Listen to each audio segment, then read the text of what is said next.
Hello YouTube, hello fellows, welcome to MQ Reef and MQ Hobby on the very first anniversary of this exciting tank that we have been growing together. So before I proceed, please like and subscribe my YouTube channel, which has lot many interesting videos and so many updates to come in future as well, inshallah. So coming back to this 1 year of MQ Reef, which is in front of you, as you can see there are two tanks. One on the right is 2 feet cube and the left is 4 feet. The first tank which I had built from my own hand was 2 feet cube in November 2018, and then in order to have more stability, more water, in March 2019 I shifted to this 4 by 2 by 20 inch tank, which is on the left side. Unfortunately or fortunately, I had to move to present location, which was about 1500 kilometers from my previous location in south. Now I had to literally tear down the tank and move it into my jeep, and but still I couldn't carry the bacteria, and because of high temperatures of around 45 degrees centigrade plus, I lost the stability, or you can say stability of temperature and aeration during traveling. Now, and in the end I had to re-establish this 4 feet tank on 20th August 2019 last year, and today is 20th August 2020, and I have successfully completed 1 year. But those who know how it is managed, stabilized, they understand the pains that I had to take, but that pain is not actually the pain, it's the fun, which I call it.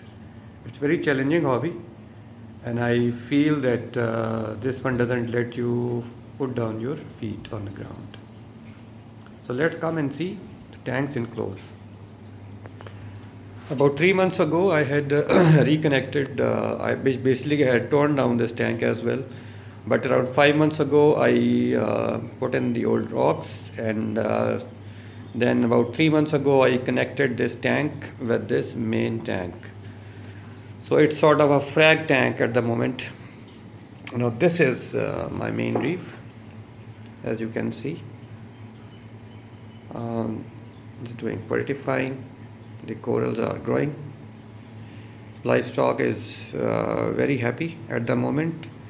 Rather, they have grown, overgrown, I call. This dory which is moving right left seems stressed today because this has grown nearly double than its size, more than double in 1 year. It was, I exactly know it was half the size. It was the size of this clown tank, if you can see. Very small.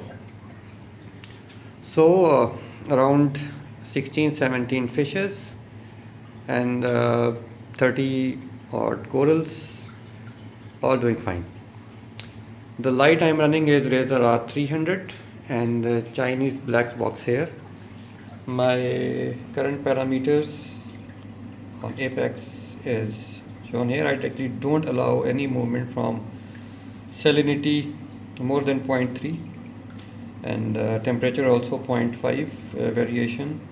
pH is, I have calcium reactor, is doing fine, and pH 2 is for the calcium reactor. ORP is very high. I say good. Now coming over to the sump that I have. I have Octo 250 Regal, which is a bit bigger than recommended, but still it's doing fine.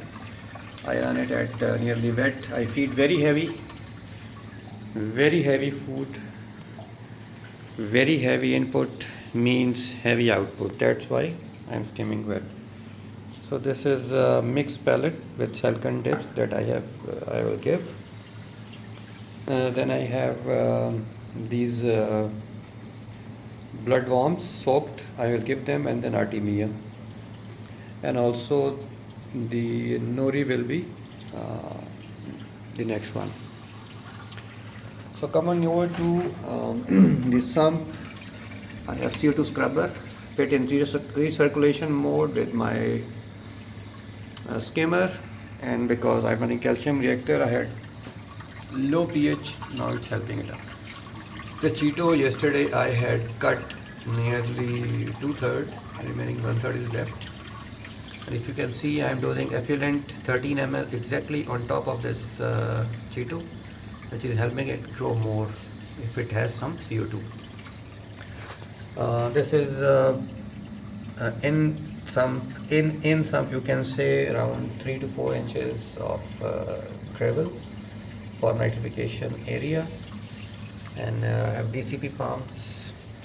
I run carbon only, no GFO, nothing else.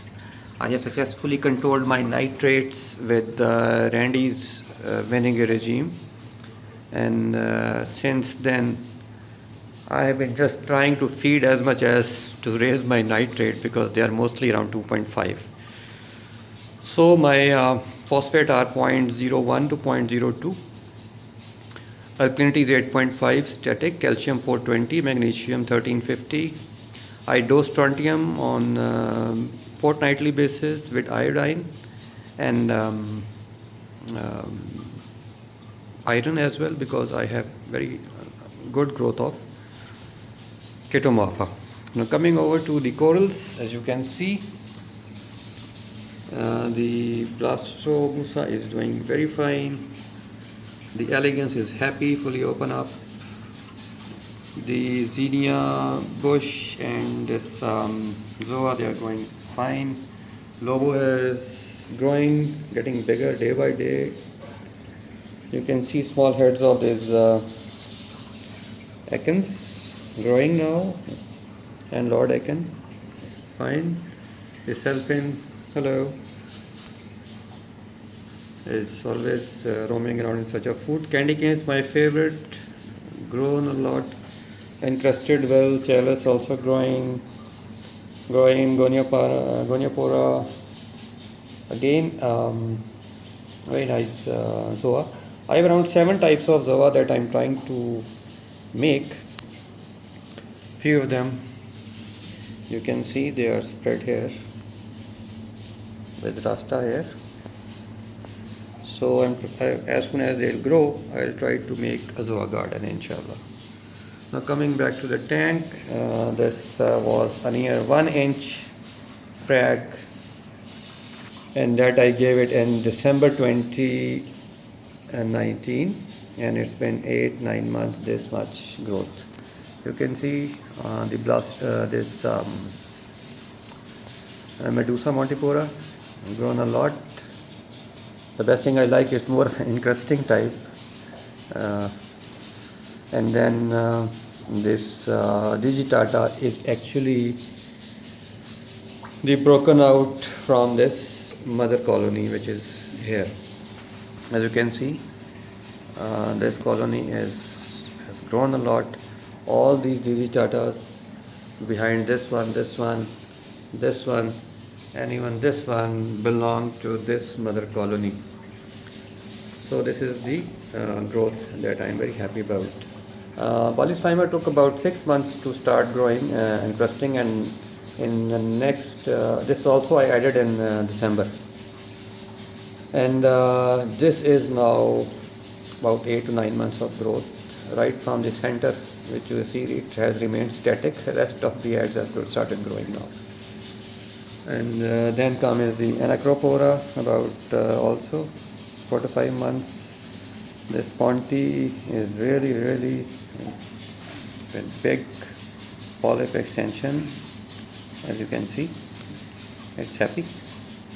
So then there are frags, Zoa frag here and others. So the only issue that I am facing into this tank at the moment is cyano. It's not here. This part of tank there is 0 cyano, always clean. This as well. This little part right onto the left, you can see here there is little bit of cyano. Then I have little bit of cyano here, not much, but generally, despite chemically, this couldn't be controlled or eradicated fully. So gentlemen, hope you have liked this first anniversary video of my tank, and let me show you my calcium reactor, which is doing pretty fine. It's 100 and Octo 140 doing fine. This is acropora I added last week. I never dosed aminos, but then I felt some little coloration, not much, around 15-20% color dullness, but so I thought, why not to give aminos to my tank. Then I have magnesium, although I have remag in this thing. This is cat washer. I don't dose it anymore. And what else? Yes, the latest update that I gave yesterday is about this. It's a medical grade drip set flow regulator that I'm using instead of doser, and you can see since yesterday it is giving me 13 ml. So generally people use dosers, but I use main pump from manifold main pump feed line for my calcium reactor, which is coming back here into this degassing chamber, and this final effluent is 13 ml, is keeping my 8.5 DKH. So I should have bought doser, but that is around 40,000, 48,000, or you can say $370. So why not to have only this few cents of flow regulator of 120 rupees doing the same thing. So this is the chiller I have put in, Helia 1/4. I have two just to keep redundancy, and I keep things running and cool in this hot weather. So gentlemen, if you have not liked and subscribed, I must suggest, please like and subscribe the video so that we can grow MQ Reef together. So till next update, Allah Hafiz.